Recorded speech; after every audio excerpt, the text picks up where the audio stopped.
आज से 46 साल पहले दुनिया में 3 बड़े इवेंट्स हुए जिन्होंने मुसलमान और उनकी सोसाइटी की दिशा और दशा दोनों बदल दिए। ईरान में रेवोल्यूशन, अफगानिस्तान में रूसियों का अटैक और ग्रैंड मॉस्क ऑफ मक्का पर सीज। इकबाल एस हसनैन साहब की एक किताब है जो कि इसी थीम पर बेस्ड है। वो हमारे साथ स्टूडियो में मौजूद है। आइए सीधे उनसे बात करते हैं। आदाब सर, वेलकम टू आवाज द वॉइस। शुक्रिया बहुत बहुत आवाज़ का, और जो आपने मुझे एक मौका दिया कि मैं आपसे इस किताब पे बात करूं। जी तो आपने जैसा फरमाया कि 3 इवेंट्स जी, मैं तो 19 पहला सवाल मैं आपसे ये से पूछना चाहूँगा कि आपने आप तो एक एक्सपर्ट रहे हैं, क्योंकि आप वैसे तो प्रो चांसलर रहे जामिया हमदर्द में, वाइस चांसलर भी रहे यूनिवर्सिटी ऑफ कैलिकट में, लेकिन आपका कोर एरिया था ग्लेशियर्स की रिसर्च। उसमें आप पूरी दुनिया में तमाम गए रिसर्च के चलते, लेकिन आपने जो जियोपॉलिटिक्स है मुस्लिम इस्लाम वर्ल्ड, इसके बारे में किताब लिखने के बारे में कैसे सोचा? एक्चुअली इससे पहले मैं आपको एक बात पुरानी बताऊं कि जी मुझे हिंदुस्तानी मुसलमानों में काफ़ी इंटरेस्ट रहा जी कि उनके वेल बीइंग में, कि उनके एजुकेशनल प्रोफाइल क्या है, वो कैसे पार्टीशन के बाद कैसा उनका बिहेवियर है इंडिया में। जी। तो उसमें मैंने जब मैं वाइस चांसलर हुआ कैलिकट यूनिवर्सिटी का, हम्म तो वहाँ पर मुझे इंटरेक्शन करने का मौका मिला, हम्म क्योंकि मैं एज ए टूरिस्ट नहीं था वहाँ, एक इंटरनल ऑफिसर था जिससे कि मैं उनकी कम्युनिटी से, उनके ऑफिसर से मिलता था और कम्युनिटी के अंदर जाता था, उनके फंक्शंस में जाता था।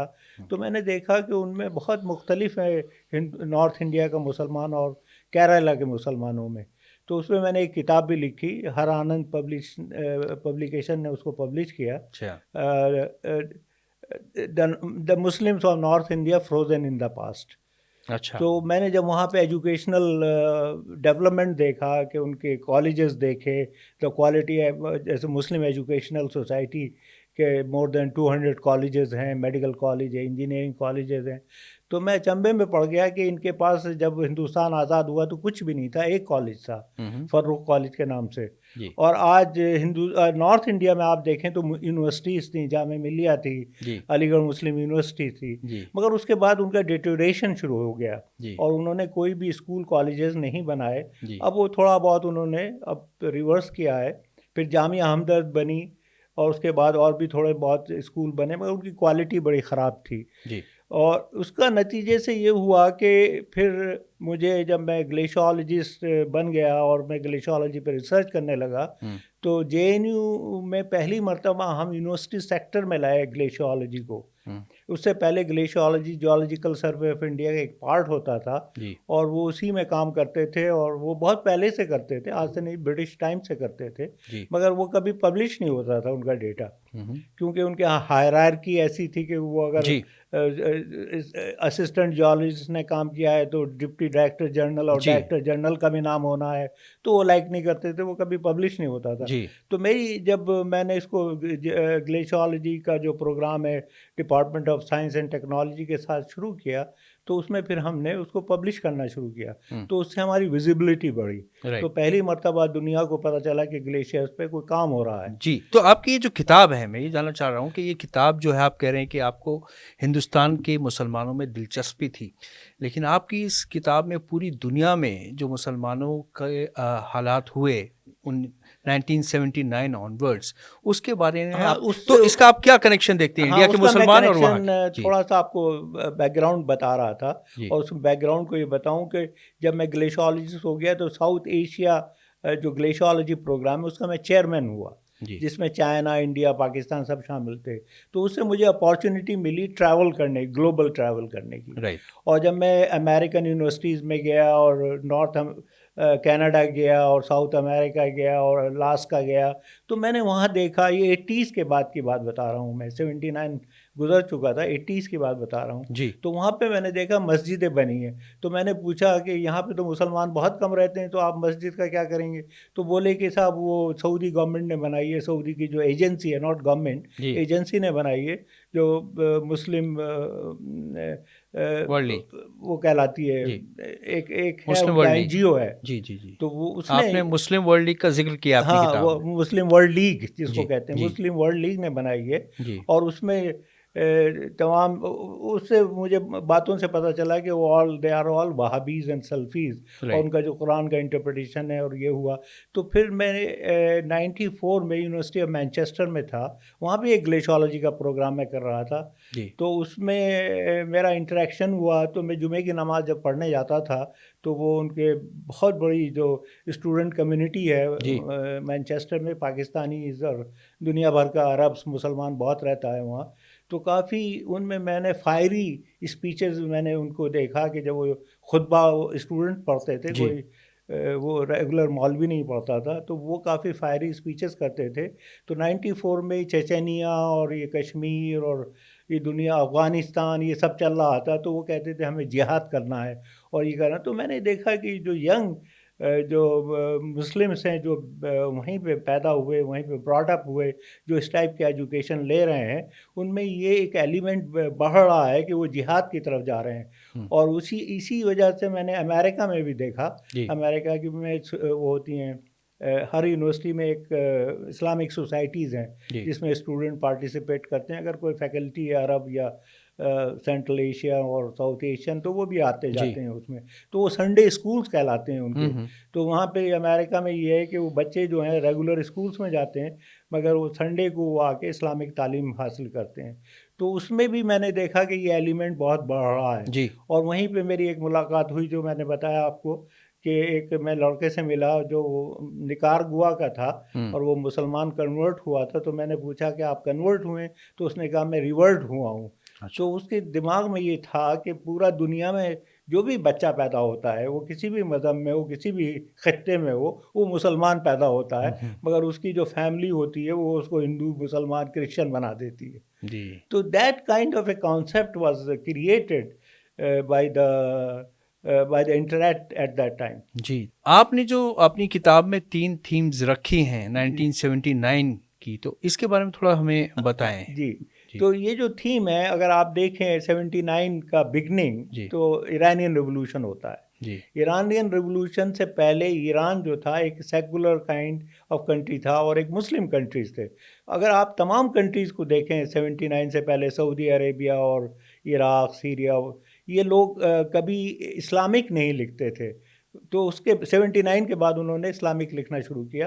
तो 79 में जब ये इरानियन रिवॉल्यूशन होता है, तो जो फॉल्ट लाइन है हमारे कम्युनिटी में शिया सुन्नी की, हुँ, वो हुँ। तो बहुत पुरानी है। 680 में करबला हुआ, जी। उसके बाद फॉल्ट लाइन्स आ गई। जी। मगर उसके बाद अगर आप उसको देखें, मैप करें उसको, तो हुँ। ये पहली मर्तबा 79 से हुआ कि ये जो शिया रिवाइवलिज्म हुआ, शिया रिवाइवल हुआ।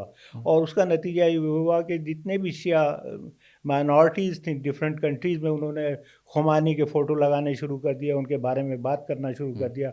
उससे पहले सब कुछ नहीं होता था जी। ये। शिया सुन्नी था, मगर वो इतना विज़िबल नहीं था किसी भी फैमिलीज़ में। तो राइट। बहुत सी फैमिलीज़ हैं, जैसे मेरी भी फैमिली है, वो शिया सुन्नी कॉमन फैमिली है। जी। उसमें हमारी शादी हुई, मेरी बहन की शादी सुन्नी से हुई। मगर आज ये सारी चीज़ें उसके बाद, रिवॉल्यूशन के बाद, डिवीज़न में आ गई और एक फॉल्ट लाइन सी बनी। तो वो एक अपराइजिंग थी जो ग्राउंड स्वेल थी। बहुत से जो मोनार्कीज़ हैं, आपने देखा होगा कि मिडल ईस्ट में जो हैं वो आर्मी कू से निकाली गई, मगर ये पहली मोनार्की थी जो अपराइजिंग से हुई। राइट। तो उसका नतीजा ये हुआ कि जो सऊदीया के जो क्लर्जी थी, एज़ हम जानते हैं, जैसे हमारे 4 मेजर फ़िक़ाज़ हैं, हम्बली, शाफ़ाई, मालिकी एंड हनफ़ी। मदर जी। तो जो साउथ एशिया है वो हनफ़ी है, जी। ज़्यादा 100% हनफ़ी है। जी। और थोड़े बहुत केरला में शाफ़ाई हैं। और इसी वजह से अगर आप नॉर्थ अफ्रीका देखें, तो वो मोरक्को में मालिकी हैं। और ऐसी दुनिया में साउथ ईस्ट एशिया में शाफ़ाई हैं। मगर एक ही कंट्री है जो सऊदी अरेबिया है, जिसमें हम्बली हैं। तो हम्बली जो हैं वो बिलीव करते हैं, इब्न तामिया के बारे में मैं बताऊंगा, जो 14th सेंचुरी के थे, 13-14 सेंचुरी में थे। तो ये इनका जो पूरा चेंज आया, वो मंगोल इन्वेजन के बाद आया। जी। जब वो इस्लामिक जिसको आप कहते हैं गोल्डन पीरियड ऑफ इस्लाम, जो बहुत ज़्यादा साइंस से और आर्ट से, म्यूज़िक से, कल्चर से तरक्की कर रहा था, तो मंगोल इन्वेजन हुआ और उसने सब तबाह कर दिया। जी। तो इसका इम्पैक्ट इब्न तामिया पे बहुत हुआ और इब्न तामिया ने कहा कि ये जो खराबी आई है ये हमारे कर्मों से आई है जो हम ये कर रहे थे। जी। और उन्होंने म्यूज़िक, आर्ट एंड कल्चर को ब्लेम किया जी। कि हम शायद अपने असली रास्ता जो जी। सल्फ है, जी। जो इस्लाम जो प्रॉफिट मोहम्मद के ज़माने में प्रैक्टिस होता था उससे अलग हो गए हैं। तो वहाँ से सल्फिज्म जो है वहाँ उसकी से उन्हीं ने ये कॉन्सेप्ट दिया सल्फिज्म का। जी। और उसके बाद उस ज़माने में ऑटोमन्स अंपायर करते थे पूरे सऊदी अरेबियन कॉन्टिनेंट पर। जी। तो वो सूफी टिंज इस्लाम फॉलो करते थे। तो उन्होंने उसका अपोज किया और उसमें काफ़ी लोगों को उन्होंने फांसी चढ़ा दिया। उनके जो फॉलोअर्स थे जी। उनकी तो डेथ हो गई। जी। उनके फॉलोअर्स ने जो आगे बढ़ाने की कोशिश की वो बढ़ा नहीं पाए उसको, मगर वो रहा एज ए डोमिनेंट रिलीजन वहाँ पर सऊदीया में रहा। तो उसके 18वीं सदी में फिर एक और शख्स पैदा होते हैं जिनका नाम है अब्दुल वहाब। जी। तो वो एक नज्द एक ओएसिस है सऊदी पेनिनसुला में जहाँ के इब्न सऊद रहने वाले हैं। और उस ज़माने में जो ओएसिस होते थे वो अराउंड द वाटर होल होते थे। जो वाटर होता था उसको वो बेचते थे और रहते थे और पीते थे। तो मगर वो बड़े एम्बिशियस थे कि मैं हिजाज पे कब्ज़ा करूं। हिजाज मीन्स मक्का एंड मदीना। तो मक्का एंड मदीना जो था उस ज़माने में मनी स्पिनर कहलाता था, बहुत पैसा आता था क्योंकि दुनिया भर के लोग हज करने जाते थे, मगर ऑटोमन्स का उस पर कब्ज़ा और था। तब तक कि ऑयल नहीं था नहीं, सऊदी ऑयल तो अरब में। 1938 में जी। आया है। तो उससे उसमें उन्होंने कई मरतबा कोशिश करी मगर वो कामयाब नहीं हुए क्योंकि उनकी ऑटोमन्स की बहुत बड़ी आर्मी थी उस ज़माने जी। में। तो यही जब हम ये मिस्टर अब्दुल वहाब वहाँ उन्होंने कहा कि देखो तुम ऐसे नहीं इसको जी। कब्ज़ा कर सकते हो, ऐसे तुम सक्सेसफुल नहीं हो सकते हो। इसको आपकी जो अपनी जो वो है कोशिश है उसमें जी। रिलीजन को लाओ, राइट। इसमें मज़हब को घुसाओ जी। और मज़हब को घुसाने के बाद कुछ अलग सी बात करो। जी। तो उन्होंने कहा कि हम जो ये सल्फीज़ हैं जो वो बहुत स्ट्रॉन्ग बिलीवर थे इसमें। और जी। उन्होंने कहा कि जो हमारी जो प्रैक्टिसेस हैं मुसलमानों की और जो आजकल हम जैसे इस्लाम को प्रैक्टिस करते हैं ये ठीक नहीं है। जी। हमें उसको बैक उस पर जाना पड़ेगा जैसे था। जी। तो उस पर काफ़ी अपोजिशन हुआ क्योंकि वो सेटल्ड कम्युनिटीज़ कहलाती थी, एक ही जगह रहते थे जी। वो लोग, कोई घूमते घूमते नहीं थे। तो उनकी वाइफ ने भी कहा कि देखो, एक मर्तबा उन्होंने उसको भगा दिया मगर उनकी वाइफ ने कहा इब्न सऊद की, उसकी बात सुन तो लो, तुम क्या कहना चाहता है। तो वो एक मोटिवेटर थी उनके पीछे। तो उसने कहा कि चलो, तो फिर उसने डिटेल में उनको समझाया कि देखो ऐसा है कि अगर हम उस पर अटैक करते हैं या उनसे लड़ते हैं तो कुछ हमारा डिफरेंट होना चाहिए जी। जो ऑटोमन्स का है। जी। तो हमें वो लोग हमारे पीछे आएंगे। जी। तो पहले बहुत अपोजिशन हुआ उनके सेटलमेंट में भी, फिर अल्टीमेटली कुछ लोग उनके फॉलोअर्स हो गए जी। और वो कहने लगी कि ये बात सही कह रहा है कि हम लोग ऐसे लड़ाई करें इनसे। और वहाँ से फिर वहाबिज्म का नहीं, एक वहाँ से नहीं शुरू जी। होता है उस जी। ज़माने में ये। फिर उसके बाद ऐसा होता है कि फर्स्ट वर्ल्ड वार होती है। जी। ऑटोमन्स बहुत वीक हो जाते हैं और ब्रिटिशर्स आके उसमें, क्योंकि उस ज़माने में दो बड़ी एम्पायर थी, एक तो ऑटोमन एम्पायर थी, एक ब्रिटिश एम्पायर थी। जी। तो ब्रिटिश एम्पायर जो थी वो उनको डेग्रेड करती है, उनसे लड़ती है और वो काफ़ी कमज़ोर हो जाते हैं। तो ऑटोमन्स। और फिर इनको इब्न सऊद को वो एनकरेज करती है कि टू अटैक राइट। हज्जाज, और वो हज्जाज पे कब्जा कर लेते हैं। तो ये एक कहानी है जिससे कि ये सीज ऑफ ग्रैंड मॉस्क जो हाँ, ग्रैंड मॉस्क एंड मदीना। अच्छा, तीसरा जो हम आपने इंसिडेंट जो इवेंट है वो है हाँ, अफगानिस्तान। अब तो उसके बारे में उसी बताइए।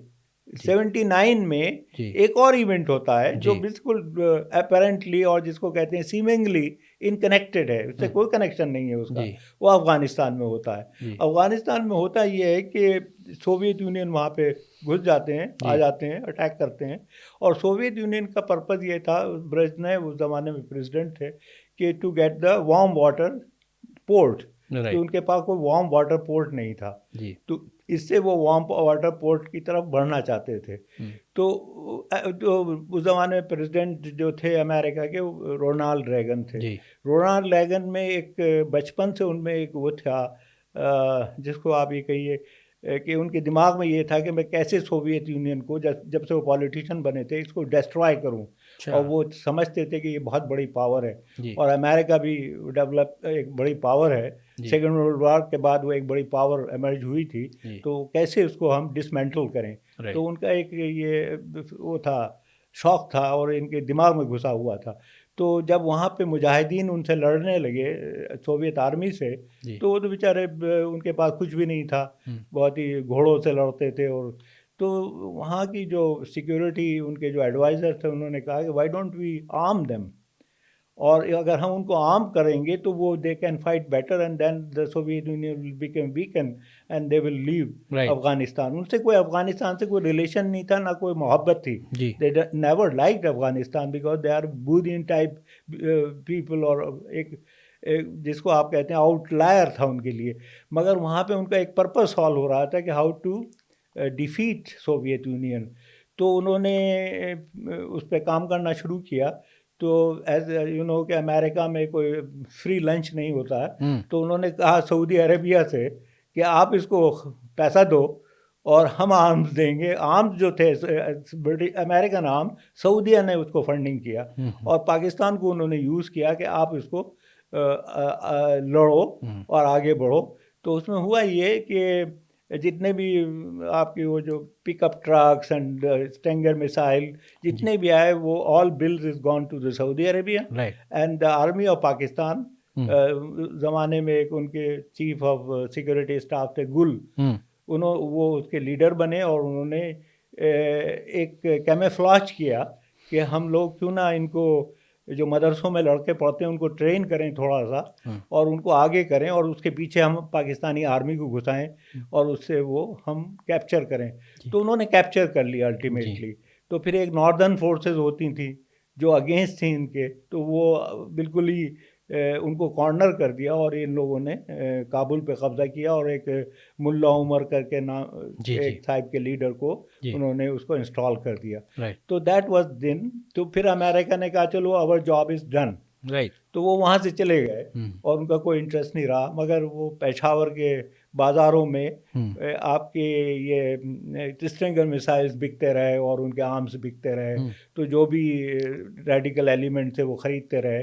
तो वो उसके बाद ओसामा बिन लादेन जो पहले अमेरिकन सपोर्ट से वहाँ पे इनके ख़िलाफ़ काम कर रहे थे, वो चले गए सूडान, और वो भी एक रॉयल फैमिली को बिलोंग करते हैं, जो बहुत बड़ी नॉट रॉयल फैमिली, बहुत ही रिच फैमिली है, जिन्होंने रॉयल पैलेसेस बनाए थे उनकी कंपनी ने। उनके भाई थे 4-5, तो कई शादियां हुई थी, तो उनके ब्रदर थे, मगर उनका भी उसमें एक शेयर था।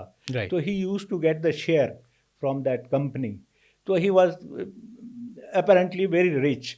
तो वो सूडान में जाके कंस्ट्रक्शन काम करने लगे, सड़कें बनाने लगे। तो जब वहाँ पे ये अपने मुल्ला उमर की गवर्नमेंट बनी, तो उन्होंने उन्हें इनवाइट कर दिया और वहाँ आ गए, और फिर उन्होंने वहाँ आके कैंप बनाना शुरू किया।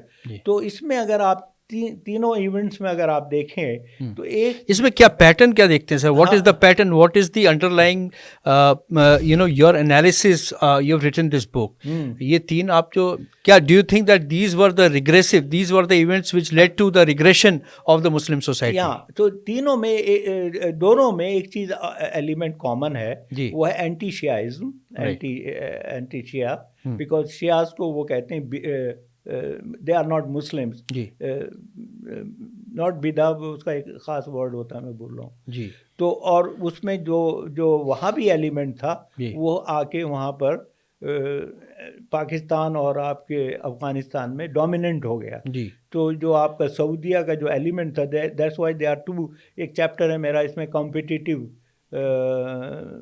आइडियोलॉजी, उसमें एक आइडियोलॉजी जो ईरान की थी जो शियाइज्म पे बिलीव करती थी, और एक आइडियोलॉजी वहाबिज्म की थी जो सल्फिज्म से निकली हुई थी। The Sunnis trying to sort of become a very aggressive and not allowing the Shias to sort of be a partners in the overall development of the community. Do you think that is one of the reasons that the Sunnis resurgence or their aggression has led to the overall the overall state of Muslim affairs in the world? Do you think that is the reason? या absolutely right. आपने बिल्कुल ठीक कहा कि जो शिया जो revival हुआ जी। Iran के रिवोल्यूशन से, जी। और शियाइज्म राइट फ्रॉम 680 राइट। जब से ये करबला हुई थी, राइट। उसके बाद से इन दोनों में कम्युनिटीज़ में दोनों के फॉलोवर्स में जी। कम्युनिटी एक थी, जी। पर उनके फॉलोवर्स में कभी कॉमन ग्राउंड नहीं था। वो कोई ऐसी चीज़ नहीं थी। There are certain common ground के सब लोग प्रॉफिट को मानते हैं, किताब एक है, बट आफ्टर दैट वो अली को उनका जानशीन मानते हैं, या हज़रत अबू बकर को उसका जानशीन मानते हैं। तो वो बेसिक फंडामेंटल डिफरेंस चला आ रहा था। जी। तो उसमें जो Sunni is the dominating religion. जी। अब उसके डिफरेंट सेक्ट्स, जैसे मैंने कहा फ़िक़ात हैं, कहीं हनफी हैं, कहीं शाफ़ाई हैं, कहीं हम्बली हैं। तो जी। उसमें जो हम्बली है वो बहुत ही रेडिकल है। हम्म। वो हम्बली जो है वो टॉलरेट नहीं करता है बाकी चीज़ों को, जी। वो कहता है यही सही है। तो and that because of the oil money. 1938 में उनके यहाँ जो फर्स्ट ऑयल डिस्कवरी हुई, उसके बाद वो रिच होते गए, और the area where the oil wells are there on the eastern side, and it is dominated by the followers of the Shia community. So as another factor which they are so तो मतलब क्या sir, ये आप हम क्या आप are you of the opinion कि अगर Shias would have had greater currency, or they had greater say in the overall Muslim society of the world, the Muslim state of affairs today would have been much better than what it is if you look at the global picture? No, you are jumping on this point. I am saying how these three played together, Right. and when they three played together, and they unleashed a kind of a जिसको आप कहते हैं terrorism. तो उसमें जिहाद में दो type की चीज़ें होती हैं। Right. मैं ये नहीं ब्लेम कर रहा हूँ कि इसमें मैंने लिखा भी है एंड जी। क्वालिफाई किया है जी। कि सब Wahhabis are not jihadis. Right. Jihadis in the sense, एक तो जिहाद अपने रिलीजन के लिए होता है, एक जिहाद to others to convert them and to substitute them and to kill them. तो इसमें जो सुसाइड बॉम्बिंग और ये जो एलिमेंट आया कि इंटॉलरेंस जो आया, वो उसका एक एलिमेंट है जिसकी वजह से ये टेररिज्म फैलता गया। और उन्होंने फिर एक ड्रेस कोड दे दिया जो आपने देखा होगा इंडिया और सऊदी अरेबिया में भी और बहुत सी जगह पर भी है। और उन्होंने तो हाँ, या तो उसके पहले जो मैं आपको थोड़ा सा इसमें आपको ये बताना भूल गया कि जब ये सब चल रहा था तो उसमें एक एग्रीमेंट हुआ सऊदी गवर्नमेंट के बीच में और क्लर्जी के बीच में। जब वो उन्होंने सीज कर लिया जोमैन और टिबा ने, तो वो अटीबा जो थे वो आपकी सऊदी रॉयल फैमिली से थे, आर्मी बैकग्राउंड के लोग थे। 60-70 लोगों ने उसको सीज किया, ग्रैंड मॉस्क। हाँ, ग्रैंड मॉस्क को। मगर उसके पीछे कौन था? उसके पीछे वहाँ की क्लर्जी थी। तो वो तो पीछे से थे, मगर उन्होंने उनको मोटिवेट किया, उन्होंने किया क्योंकि वो आर्मी बैकग्राउंड के थे। और उसके बाद जो सऊदी गवर्नमेंट और जो रॉयल फैमिली थी, they started negotiation with them, with the clergy. तो उन्होंने कहा कि ठीक है, हम आपको पैसा देंगे जो आप यहाँ पे ये रिलीजन को बढ़ावा दीजिए, फॉलो करिए और दुनिया भर में करिए, हमें कोई प्रॉब्लम नहीं, मगर जो हमारी जो गवर्नमेंट है वो हम रॉयल फैमिली करेगी। तो वो एग्रीड कर गए। उन्होंने कहा ठीक है, आप अपना रॉयल फैमिली से, रॉयल जो प्रिंसेस हैं वो कंट्री चलाएं और हम लोग जो है रिलीजन चलाएंगे। उसके बाद वो जो मुस्लिम वर्ल्ड लीग है उसकी फंडिंग बढ़ती गई। उसका फंडिंग एक ज़माने में $9 बिलियन तक पहुंच गया। बट आजकल तो वो it is a different story all together. हाँ, आजकल तो आजकल Muslim world Muslim league is doing such great work and they are doing social work, social work, and they are going to all the countries and with a message of peace, and there's a lot of interfaith dialogues. आपने सही फरमाया, मगर वो एक government की policies होती। उस ज़माने में गवर्नमेंट की पॉलिसी ये थी। और उसके बाद जो सलमान आए, प्रिंस सलमान, उन्होंने 2017 में एक पहला इंटरव्यू उन्होंने न्यूयॉर्क टाइम्स को थॉमस फ्रीडमैन को दिया, और उन्होंने कहा कि मैं इस्लाम को रेस्टोर कर रहा हूँ, उसको इंटरप्रेट नहीं कर रहा हूँ। इंटरप्रेट मैं इसलिए नहीं कर सकता, जो हदीस है और कुरान है वो हमारा एक मुकम्मल मज़हब है, उसमें मैं कोई इंटरफेरेंस नहीं कर रहा हूँ, मगर मैं इसको रेस्टोर कर रहा हूँ। रेस्टोर इसलिए कर रहा हूँ जो 79 से पहले सऊदी अरेबिया था, मैं वो बनाना चाहता हूँ। जी, तो आपको क्या लगता है अभी जो चेंजेस आ रहे हैं सऊदी अरेबिया में अंडर MBS, इसका आप क्या असर देखते हैं? डू यू थिंक कि इसका इससे मॉडरेशन आया है, काफ़ी जी। दुनिया भर में मॉडरेशन आया है। इसके साथ साथ एक चीज़ मैं और आपसे इसमें जिक्र करना चाहता हूँ जो इस किताब में काफ़ी डिटेल में है, जी। वो फ्रांस का भी है। जी। फ्रांस में भी काफ़ी जो म्यूज़िक कंसर्ट्स होते थे उन पर अटैक हुआ जी। काफ़ी। वहाँ पे भी वहाबिज्म का हाँ, तो impact- वहाँ पे जो मुस्लिम कम्युनिटी है, जो आपने एक जिक्र किया नेशनलिज्म, जी। तो एक तो फ्रेंच नेशनलिज्म है जो बेसिक नेशनलिज्म है, राइट। और एक वहाँ पे बहुत बड़ी मुस्लिम, सबसे बड़ी मुस्लिम कम्युनिटी अगर यूरोप में कहीं रहती है तो फ्रांस में रहती है। मुझे वहाँ जाने का इत्तेफाक हुआ, उनकी ग्रैंड मॉस्क है और काफ़ी जगह पर। जी। अब मोस्टली वहाँ पे साउथ एशियन नहीं है, वहाँ पे नॉर्थ अफ्रीकन है। राइट। वहाँ पे मोराको के Morocco, लोग हैं और जी। अल्जीरिया के लोग हैं जी। और ये लोग हैं। तो ये लोग अब आइसोलेटेड उसमें रहते हैं, कॉन्क्लेव्स में। राइट। ये सिटीज़ में नहीं रहते हैं वहाँ पर, जी। बल्कि सबर्ब में रहते हैं, और इन्होंने अपने एक मोहल्ले से बना लिए जी। हैं तो वहाँ जिनमें। आपने क्या देखा सर? तो वहाँ पर ये जो कॉन्फ्लिक्ट था, was there did you see a conflict between the religious thoughts and the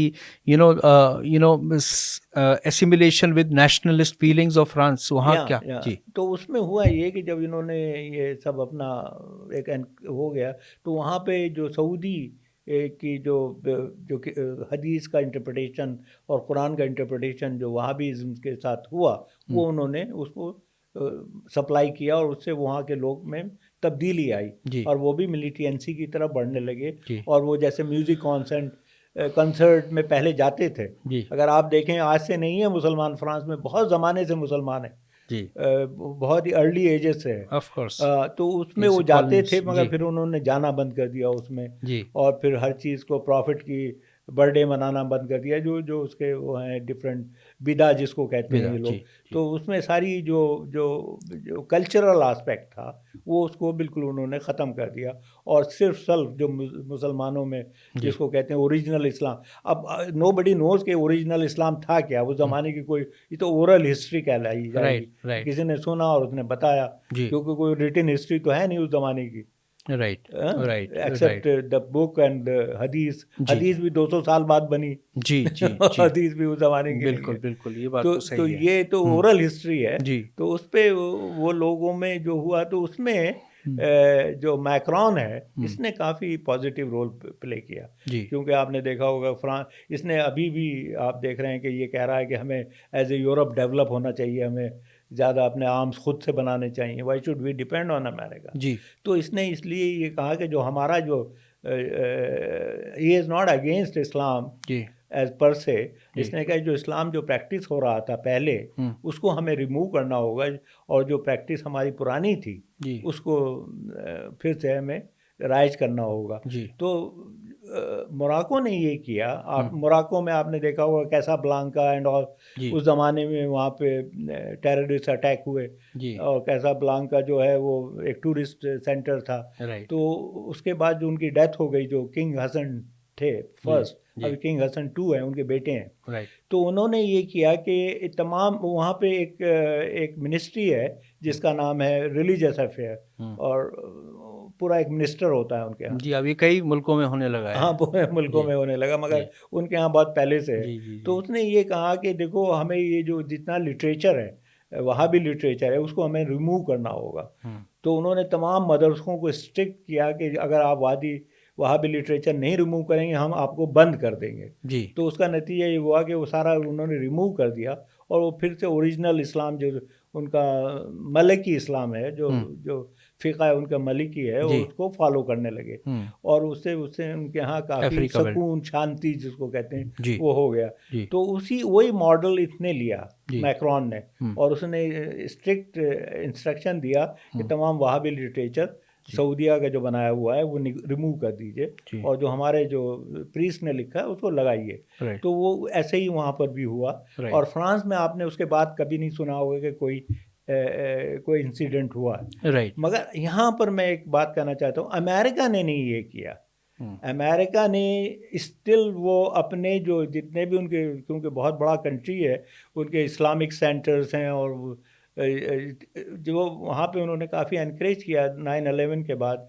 जो कॉर्डोबा हाउस है न्यूयॉर्क का, उनके लोगों ने काफ़ी मीटिंग्स करी हैं, ये किया, वो सूफीज़ हैं। तो उन्होंने ये लिटरेचर नहीं निकाला, तो उसका नतीजा हुआ न्यू ऑर्लियंस में अभी न्यू ईयर पे एक साहब गए, टेक्सास में रहते थे, वो सेल्फ रेडिकलाइज थे इंटरनेट से, और उन्होंने जाके अपना एक ट्रक घुसा दिया जो लोग celebration, because they hate other religion, they hate other celebration. But sir, अगर देखा जाए तो you see, we are talking about Wahhabism. Yeah. We know actually it has been a big problem worldwide. Yeah. But do you think only Wahhabism is the, एक यही Wahhabism जो है उसी की वजह से सारी दिक्कत, अगर हम if we see in the Shia community also, sir, in the Shia world also, there are a lot of problems happening there. Yeah. You know, there's a lot of aggression, there's a lot of violence, and you know everything which you see in the Sunni world is also happening. तो क्या आपको लगता है कि this was one single largest factor जो है वहाबिज्म जिसकी वजह से रिग्रेशन हुआ, क्लोजिंग ऑफ माइंड हुआ? नहीं, मैं ये नहीं कह रहा कि एक सिंगल फैक्टर है, but A section of it. Right. Because you know when कोई भी रिलीजन या कोई भी आइडियोलॉजी जब लोग स्टार्टेड बिलीविंग इट, तो उसमें कुछ एलिमेंट जो होता है बहुत मिलिटेंट हो जाता है. तो उसका जो मिलिटेंट एलिमेंट था उसने इसको इंटरप्रिटेशन इस तरीके से किया कि उसमें वायलेंस आ गया.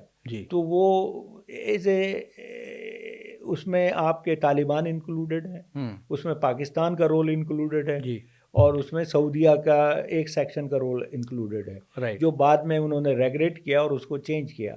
तो उससे ये हुआ कि उसमें एग्रेशन ज़्यादा आ गया, और जब एग्रेशन के आ गया तो आपके पास मनी पावर भी है, और मनी पावर के साथ आपने उसको पे अटैक करना शुरू कर दिया. अब ये जो 9/11 हुआ तो उसमें बड़ी मीटिंग्स हुई.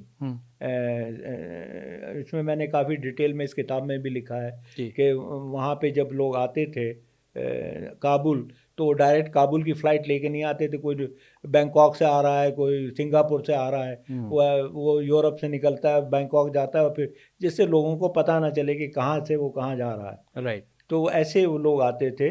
तो इसका जो रिक्रूट करते थे वो यूरोपियन और अमेरिकन जो इस्लामिक सेंटर थे वहाँ रिक्रूट करते थे जी. और उसमें आपने देखा होगा कि ओसामा बिन लादेन ने ये कहा कि सारे अरब्स को रिक्रूट करो और वो भी सारे सऊदीया के लोगों को रिक्रूट करो, क्योंकि उनको उस ज़माने में अमेरिकन वीज़ा मिलना कोई बहुत मुश्किल नहीं होता था, आसानी से मिल जाता था जी. तो इसी वजह से आपने म्यूनिख में और अदर प्लेसेस में जो वहाँ के उनके जो प्रीस्ट थे उनको करना चाहा, उनसे उसने रिक्वेस्ट किया और उन्होंने उनको रिक्रूट किया. रिक्रूट करके फिर उनको वहाँ भेजा अफ़गानिस्तान. अब वहाँ पे एक ट्रेनिंग सेंटर्स थे जिसको आपने देखा हो, क्लिंटन ने एक दफ़ा मिसाइल भी छोड़ा मगर वो खाली कर दिया गया. वो पाकिस्तान जो था वो इनकॉम्प्लिस था इन लोगों के साथ, और वो पहले ही से उनको बता देता था कि अमेरिकन से ये करने जा रहे हैं तो तुम खाली कर दो, तो उसमें कोई नहीं मना. तो उसकी वजह से ये सारी चीज़ें होती रही. अब आपको सर क्या लगता है, आपने पूरी एक एनालिसिस की है, 3 आपने टर्निंग पॉइंट्स बताए पिछले 46 साल के अंदर जिसकी वजह से पूरी ये जो हालात बने हैं. अब तो सऊदी अरब भी बदल रहा है, तालिबान भी कुछ बदलने की उनके कुछ सिम्टम्स नज़र आ रहे हैं कि वो चेंज हो रहे हैं.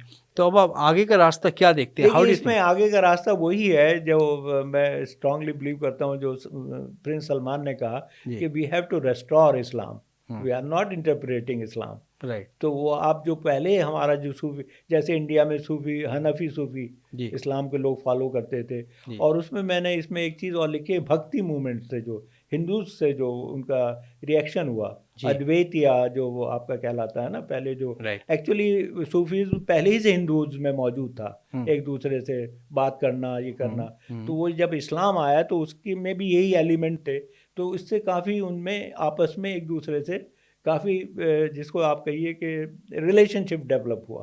और आप वही देखिए कि आज हिंदुत्व जो है वो उनको अलग कर रहा है. Hindutva is just like your Wahhabism, not Wahhabism exactly, मगर उनको एक मिलिटेंट की तरफ. It's not a Hinduism, there is a difference between Hinduism and Hindutva. Hinduism जो है वो आपको लव कंपैशन ये सिखाता है, हिंदुत्व जो है वो आपको आइसोलेट करता है और आपको बताता है कि आप कैसे दूसरों को इंटॉलरेंस सिखाता है. तो ये चीज़ें, यही जो एलिमेंट है, यही आज हिंदुस्तान में भी एक इशू बना हुआ है. तो अगर हम बात करें सूफीज़म की, तो सूफीज़म तो देखा जाए तो शियाज, सुन्नीस और हिंदूज हाँ, तीनों में सब कॉमन है एक तरह कॉमन से, है। मतलब हिंदूज में there is an acceptance of Sufism because it is very close to bhakti नहीं, एंड अभी किसी ने कहा कि सूफिज्म जो है वो ये जो बाहर के जो हमारे वो आए, जैसे सेंट आए वो लाए, मगर सूफिज्म हिंदुस्तान में पहले से था।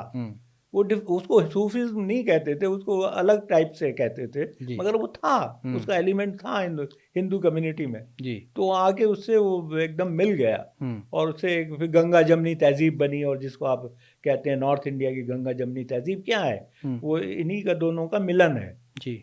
और सूफीज में भी ये is a amorphous movement, so which is followed by Shia, Sunnis, as you said very rightly, or by Hindus, and even by Christians, some of the Christians. अब सवाल ये उठता है कि इन दी प्रेजेंट सेटिंग अगर सूफिज्म आप ये कहना चाह रहे हैं कि Sufism is the way forward, isn't it? Yeah. यही एक रास्ता है जो कि जो ओवरऑल जो मुस्लिम एक परसेप्शन बनी है मुस्लिम सोसाइटी की, एक रिग्रेसिव नेगेटिव, उससे निजात पा सकते हैं। लेकिन सवाल ये उठता है जब सूफिज्म और जो रेडिकल जो फैक्शंस हैं वहाबिज्म के, वो कैसे को एग्जिस्ट करेंगे? How can we deradicalise the radical factions in Wahhabism and promote Sufism?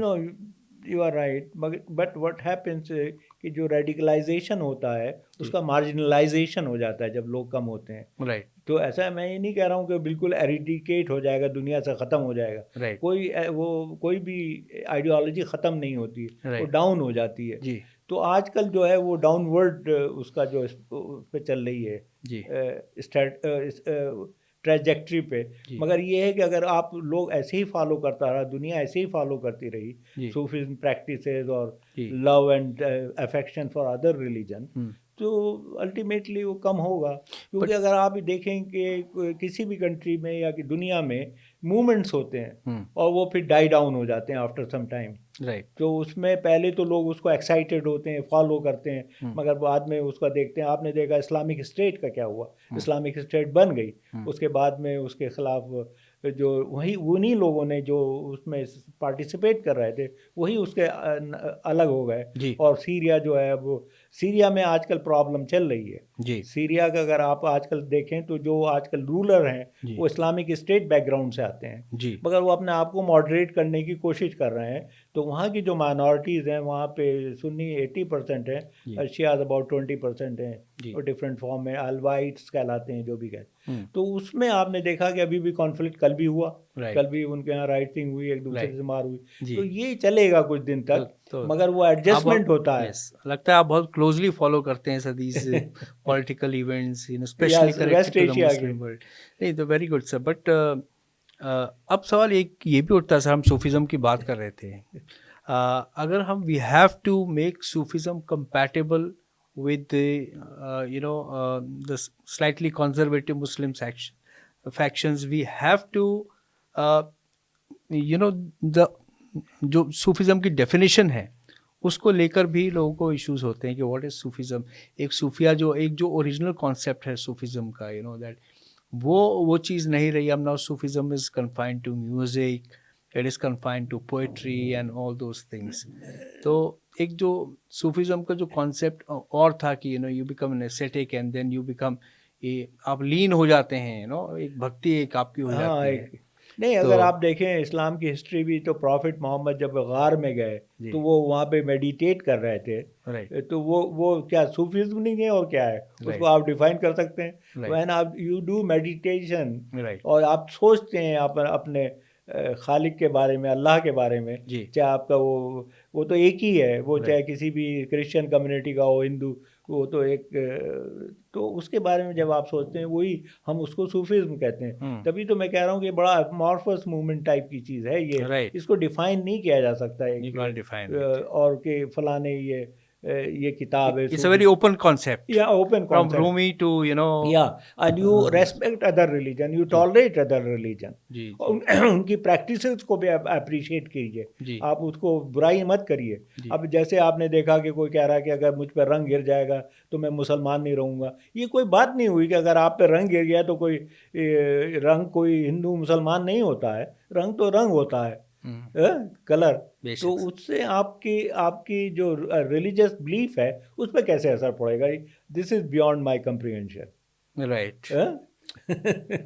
बात तो सही है सर, हाँ? लेकिन अब ये बताएं कि आपकी इस किताब का रिलीज हुआ बड़ा अच्छा, what is the response, what are the kind of reviews आपको मिले इस किताब के हाँ, बारे में? मैंने आपको पता नहीं भेजे नहीं रिव्यूज़, इसमें जी। ताबिश खैर का रिव्यू बहुत अच्छा है। अच्छा जी। खान उसमें है आपका जो फ्रंट लाइन में निकाला उसने, और उसने कहा Sufism is the only solution, that he appreciated my thing. I will send you, right. Because Tabish Khair is a well known author जी जी and he is my old friend. अच्छा। Actually, when I was he was a young journalist. मैं JNU में था उस ज़माने में, जी। तो हमारा काफ़ी इंटरेक्शन होता था। फिर वो चला गया स्वीडन एंड ऑल दैट। अच्छा। स्वीडन में रहता है आजकल। जी जी जी। तो फिर देन ज़ियाउल हसन ने रिव्यू किया हिंदू में, वो भी एक वेल नोन जर्नलिस्ट हैं। जी जी बिल्कुल। और लोगों ने भी किया, और गज़ाला वहाब ने फोर्स में किया। राइट।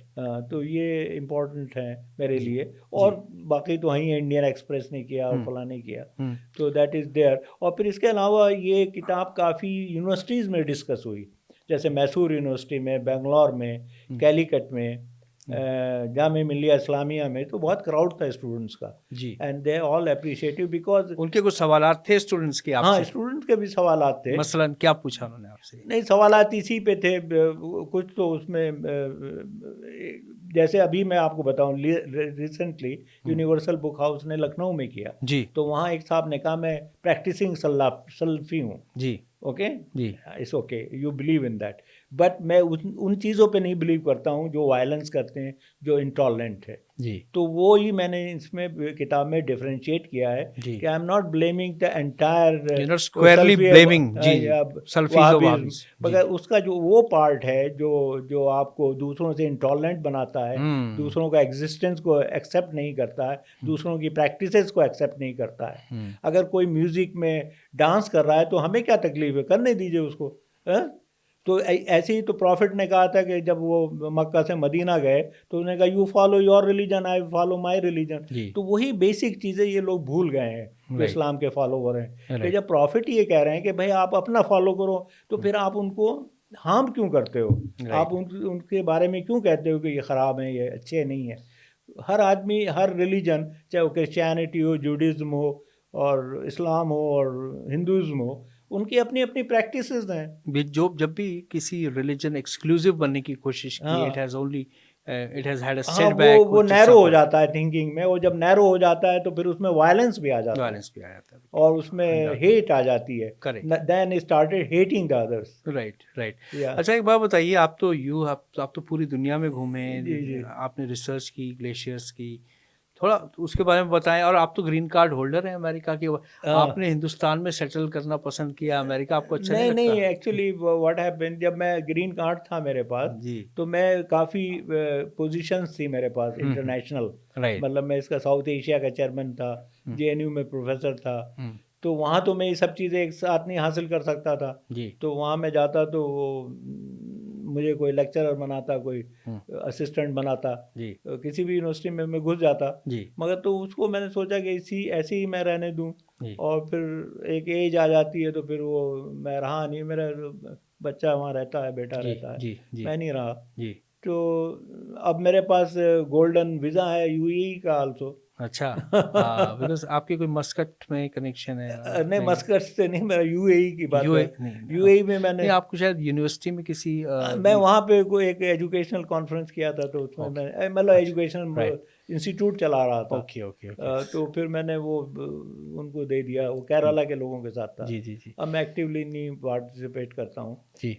तो तो इस बहुत किताब में एक ख़ास बात ये है कि ये किताब किसी, लगता है कि फॉल्ट लाइंस में और कुछ लोग इस पर एतराज़ करेंगे, जी मगर किसी ने एतराज़ नहीं किया। मुझे ताज्जुब तो आज तक ये है, सब लोगों ने इसको अप्रिशिएट किया। It has some analytical qualities, हाँ, या जिसमें एक पैटर्न निकल के आ रहा है, हाँ, जिसमें आप यू कैन इंट्रोस्पेक्ट, और आप देख सकते हैं कि क्या हाउ कैन यू इम्प्रूव या योरसेल्फ। और वेरी फिर वेल। इसका जी जो जी। तो हम भी सर अपने व्यूअर्स से कहेंगे कि fault lines in the faith, इस किताब को आप पढ़ेंगे, क्योंकि हसनैन साहब की एक बहुत ही वेल रिसर्च्ड बुक है। पूरी दुनिया में आपने रिसर्च की है और जो एक्सपीरियंसेस रहे हैं उसको एब्जॉर्ब करके अब आपने आके ये किताब लिखी है। It's very interesting read.